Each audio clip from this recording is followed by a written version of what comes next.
सोनामुखी, हरड़, मुलेठी जैसी अनेक जड़ी बूटियां और हजारों वर्षों का प्राचीन आयुर्वेदिक ज्ञान इस एक बोतल में समाया हुआ है। कायम टैबलेट, आपकी खुशियों का साथी।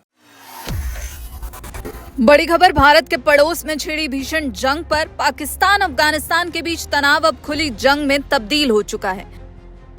लेकिन इस बीच सबसे चौंकाने वाली खबर यह है कि तालिबान के खौफ से घबराकर अब पाकिस्तान ने सऊदी अरब का दरवाजा खटखटाया है। पाकिस्तान ने अफगानिस्तान के काबुल और कंधार पर भारी बमबारी की। पाकिस्तान के रक्षा मंत्री ने इसे सीधे तौर पर युद्ध करार दिया है। दूसरी ओर तालिबान भी पीछे नहीं है। तालिबान ने दावा किया है कि उन्होंने पाकिस्तान के फाइटर जेट को मार गिराया है। पाकिस्तान और अफगानिस्तान के बीच स्थिति अब बेहद नाजुक हो गई है और जब हालात हाथ से निकलने लगे तो पाकिस्तान को अपने पुराने मददगार सऊदी अरब की याद आ गई।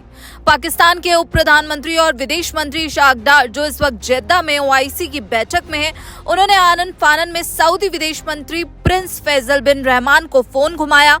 लेकिन अब बड़ा सवाल यह है कि आखिर पाकिस्तान ने सऊदी से मदद क्यों मांगी। दरअसल इसके पीछे 3 बड़े कारण हैं जो जानकार यहाँ पर बताते हुए नजर आ रहे हैं। पहला है रक्षा समझौता। पिछले साल दोनों देशों के बीच एक अहम समझौता हुआ था जिसके मुताबिक एक पर हमला दोनों पर हमला माना जाएगा। पाकिस्तान चाहता है कि अगर जंग बढ़ी तो सऊदी उसके पीछे खड़ा रहे। वहीं अगर दूसरे कारण की बात करें तो मध्यस्थता की उम्मीद। सऊदी अरब लंबे समय से इन दोनों देशों के बीच सुलह कराता आया है। हाल ही में सऊदी की पहल पर ही तालिबान ने 3 पाकिस्तानी सैनिकों को छोड़ा था। वहीं अगर तीसरे कारण की बात करें तो तालिबान पर सऊदी का प्रभाव।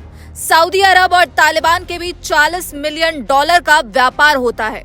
साथ ही सऊदी ने मानवीय सहायता के तौर पर तालिबान को $70 मिलियन दिए हैं। पाकिस्तान को अब ये उम्मीद है कि सऊदी अपने आर्थिक प्रभाव का इस्तेमाल कर तालिबान को रोक सकता है और यही कारण है कि अब पाकिस्तान ने सऊदी से संपर्क साधा है। पाकिस्तान का सीधे तौर पर कहना है कि इस एयर स्ट्राइक में उसने 133 लोगों को ढेर कर दिया है। लेकिन यहाँ पलटवार इतना भीषण था कि पाकिस्तान के पसीने छूट गए। तालिबान सरकार के प्रवक्ता ज़बीहुल्लाह मुजाहिद ने जो आंकड़े जारी किए हैं वो पाकिस्तान की कमर तोड़ने वाले हैं। अफगानिस्तान का दावा है कि उन्होंने एक बड़े ऑपरेशन में पाकिस्तान की 19 चौकियों पर कब्जा कर लिया। जंग में अब तक 55 पाकिस्तानी सैनिकों को मार गिराया गया है।